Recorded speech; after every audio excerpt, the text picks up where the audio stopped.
No drone, no problem para sa isang tourist spot sa Siquijor. Ang pasyalan may pangmalakasang tagakuha ng video, partner. Okay ito pero imbis na lumipad ito lumalambitin. May nakunan pa nga yang viral moment. Para sa mga IG-worthy na kuha, patok sa Cambugahay Falls ang kanilang human drone. Lumalambitin sa lubid ang kanilang mga resident cameraman saka kinukunan ng video ang mga turista. Galing Dahil sa trending na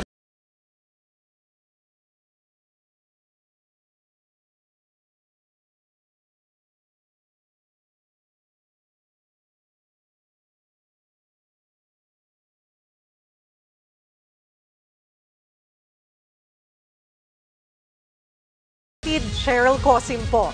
Iba na ang may alam at may pakialam sa panahon ngayon.